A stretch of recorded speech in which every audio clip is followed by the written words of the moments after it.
Assalamualaikum warahmatullahi wabarakatuh. Berjumpa kembali seluruh siswa, tentunya lewat acara ngobrol bareng Sidraja. Nah, saat ini saya berada di kawasan SMK Golden Raja Bungur, dan tentunya saya berharap kalian tetap sehat dan tetap menjaga protokol kesehatan 3M ya, dipergunakan menggunakan masker, cuci tangan, dan menjaga jarak ya. Nah, baik seluruh siswa, kita masih berada di materi kompetensi dasar 3.4 tentang pelaksanaan pembuatan surat ataupun dokumen. Nah, kali ini saya akan menjelaskan lebih detail bagaimana jenis-jenis surat ya, karena cukup banyak barangkali jenis-jenis surat yang akan saya sampaikan. Dan tentunya setelah kalian mempelajari ini, kalian akan mampu memiliki keterampilan bagaimana cara membuat berbagai jenis surat yang sangat lagi keren di Indonesia. Baik, kita lihat tayangan berikut ini. Iya, baik seluruh siswa, demikian tadi profil materi yang saya akan sampaikan ya. Masih berada di posisi kompetensi dasar 3.4 tentang jenis-jenis surat. Nah, tadi saya katakan ketika kalian sudah mempelajari materi ini, tentunya kalian nanti akan memiliki kemampuan membuat surat dengan berbagai jenis ya, baik surat dinas, kemudian surat niaga, dan surat-surat yang lainnya. Baik, yang pertama akan saya jelaskan adalah surat berdasarkan wujudnya ya. Yang pertama ada kartu pos ya. Nah, kartu pos ini sebetulnya adalah sebuah kartu yang berukuran 15 kali 10 cm. Nah, biasanya dibuat oleh beberapa perusahaan swasta untuk menyampaikan informasi tentang suatu produk ya. Dan sifatnya juga tidak rahasia karena terbuka, dan ini dikeluarkan oleh PT Pos dan Giro ya. Dan saat ini memang sudah jarang sekali orang menggunakan kartu pos, tapi ini sekedar untuk kalian mengetahui kalau kartu pos ini memang pernah ada menjadi alat komunikasi untuk menyampaikan berbagai informasi. Kemudian yang kedua adalah warkat pos. Nah, yang kedua ini warkat pos juga tentunya jarang sekali orang menggunakan saat ini, karena sekarang sudah banyak teknologi modern untuk bisa menyampaikan komunikasi secara tertulis. Nah, warkat pos ini memang bentuknya berupa amplop dibuka, kemudian informasinya memang di dalam amplop itu sendiri. Kemudian ketika dilipat maka akan menjadi sebuah amplop. Nah, ini pun sama, sudah tidak pernah dipergunakan ya, jarang orang jarang menggunakan warkat pos ini. Kemudian yang ketiga adalah surat bersampul. Nah, kalau surat bersampul sudah jelas ini masih banyak orang menggunakan surat bersampul. Kenapa harus bersampul? Nah, karena yang pertama agar isi suratnya pun tidak dibaca oleh orang lain, kemudian juga agar rapi dan tidak kotor. Untuk itu surat terpisah, kemudian sampulnya terpisah juga. Ketika mau dikirimkan maka suratnya dimasukkan ke dalam amplop atau sampulnya ya. Nah, kemudian yang keempat ada memorandum. Nah, memorandum biasanya dipergunakan oleh seorang pimpinan sekedar mengingatkan kepada bawahannya ketika akan melaksanakan suatu pekerjaan. Misalkan mengingatkan bahwa laporan keuangan harus diselesaikan paling lambat besok. Nah, itu singkat saja seperti itu. Nah, biasanya dipergunakan dengan menggunakan memo. Nah, ini jenis surat berdasarkan wujudnya. Sekali lagi ada kartu pos, warkat pos, surat bersampul, dan memorandum. Kemudian yang berikutnya saya loncat yang ketiga ya, atau kita anggap saja yang kedua ya, jenis surat berdasarkan sifatnya. Nah, ini jenis surat berdasarkan sifatnya ada surat niaga bisnis.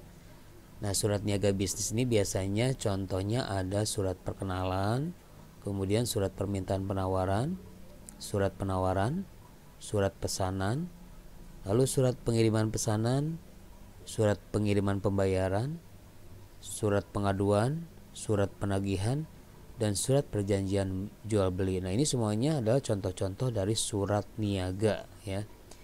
Jadi untuk yang pertama ini adalah surat niaga bisnis. Kemudian yang berikutnya jenis surat berdasarkan sifatnya yaitu surat pribadi. Surat pribadi sekarang juga sudah jarang barangkali orang menyampaikan surat pribadi ya. Dulu ketika di zaman saya sekolah menyatakan cinta saja harus menggunakan surat, sampai suratnya pun apa ya bahasanya bagaimana caranya biar orang terpesona gitu. Dan kemudian kalau mendapatkan surat suka disimpan di bawah bantal, itu dulu ya. Kalau sekarang kan sudah tidak zaman lagi. Sekarang sudah ada WhatsApp, sudah ada SMS ya, sudah ada media-media yang lain yang hanya bisa menyampaikan informasi atau apapun ya. Nah, itu surat pribadi. Tetapi surat pribadi setengah resmi ini yang masih banyak dipergunakan orang, diantaranya adalah surat lamaran kerja. Nah, ini termasuk surat pribadi setengah resmi ya. Jadi artinya surat yang dibuat oleh seseorang ditujukan kepada suatu lembaga atau organisasi. Nah, kalau misalkan kalian melamar kerja kan dari pribadi kemudian ditujukan kepada suatu lembaga. Nah, itu surat lamaran kerja ya buat seluruh siswa. Jadi harus tahu bahwa surat lamaran kerja itu adalah surat pribadi setengah resmi. Nah, nanti akan lebih lanjutnya saya akan menjelaskan bagaimana tata cara membuat surat lamaran pekerjaan. Berikutnya adalah surat soal bisnis. Nah, surat soal bisnis ini merupakan surat yang berhubungan dengan kemanusiaan sosial ya, misalkan ucapan duka cita, kemudian belasungkawa ataupun ungkapan sukacita. Nah, ini disebut surat sosial bisnis ya. Kemudian surat resmi. Surat resmi merupakan surat yang isinya mempunyai kekuatan hukum atau legalitas. Contohnya misalkan MOU ya, Memorandum of Understanding. Kemudian juga ada surat perjanjian. Nah, ini biasanya juga selain menggunakan materai 6000, ada juga yang menggunakan surat yang berlogo Garuda atau apa itu ya. Nah, itu bisa kekuatan hukumnya ada ya. Kalau surat perjanjian ya biasanya perjanjian barang, pembelian barang ya.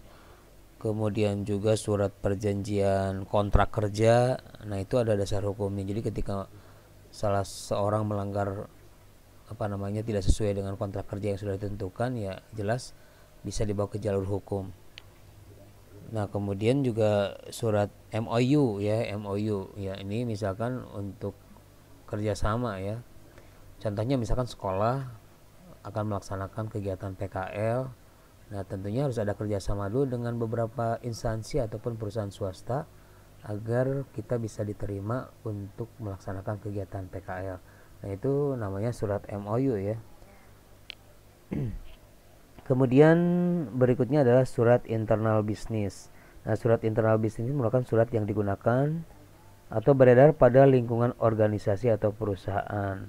Misalkan pemberitahuan, surat undangan, kemudian surat kuasa, surat keterangan, surat edaran, surat pengantar ataupun surat perintah. Cukup banyak sekali, ini nanti akan saya bahas satu persatu contohnya seperti apa surat undangan, kemudian surat kuasa.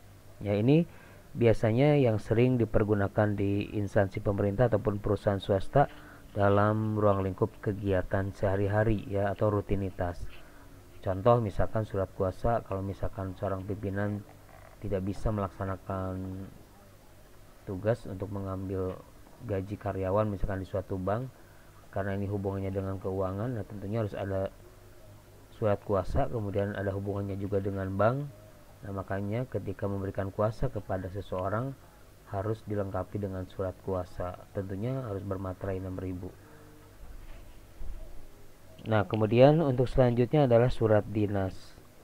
Surat dinas atau surat jawatan adalah surat yang diterbitkan oleh kantor-kantor atau jawatan pemerintah. Ya, sebenarnya surat dinas berbeda dengan surat resmi, namun karena sebagian besar surat dinas itu bersifat resmi, maka surat dinas hampir disamakan dengan surat resmi ya. Nah, itu surat-surat dinas ya. Contohnya apa saja yang disebut surat dinas?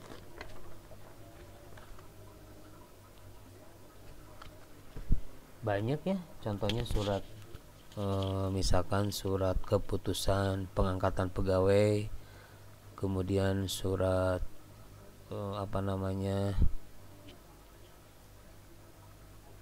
ya termasuk juga surat pengangkatan jabatan atau penyerahan jabatan juga termasuk surat dinas ya. Kemudian selanjutnya surat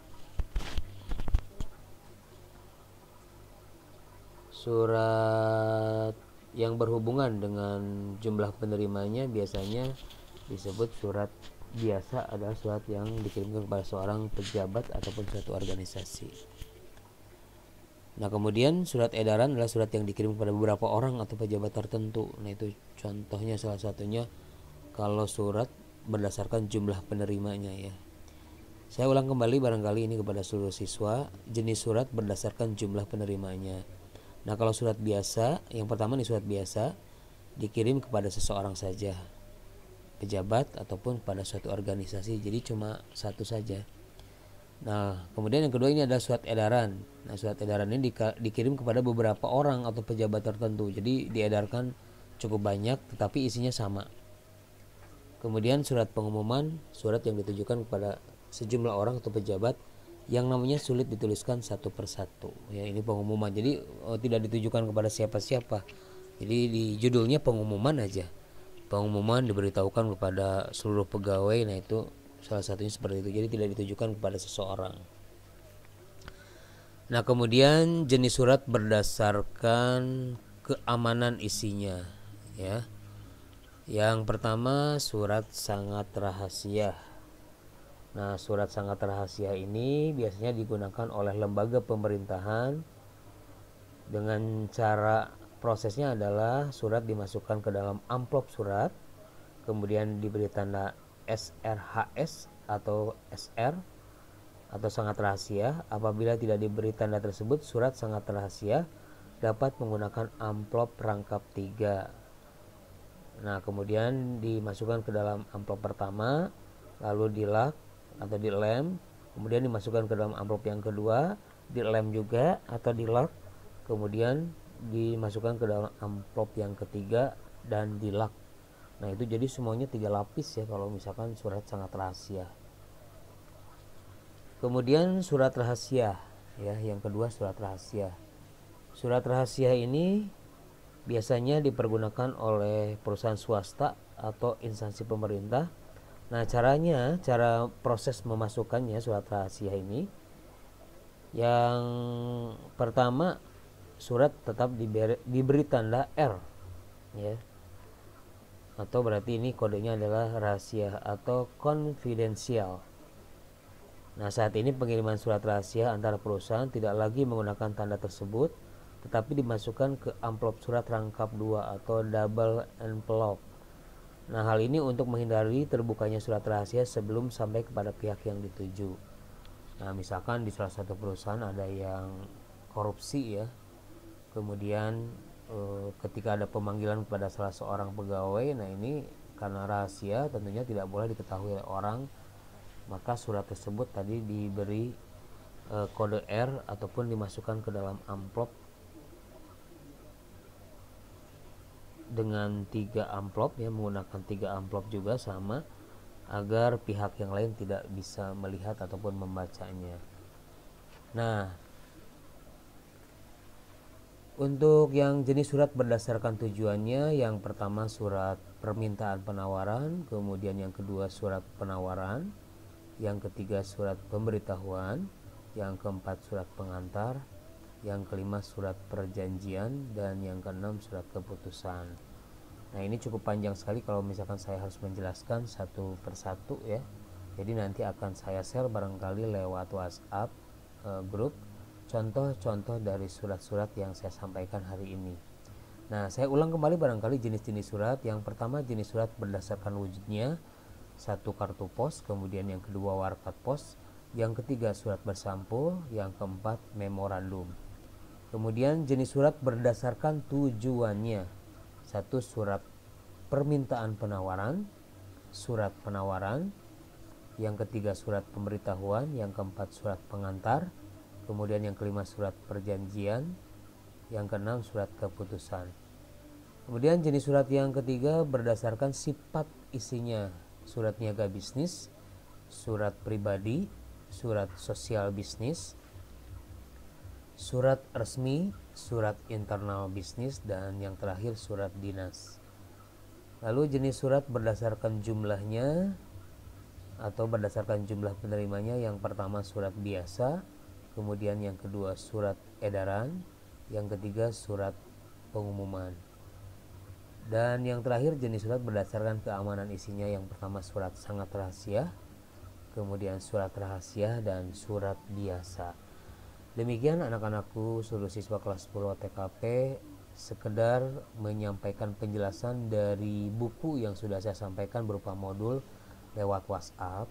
Sebetulnya harapan saya adalah kalian membaca buku tersebut, kemudian menanyakan jika ada hal-hal yang kurang dipahami.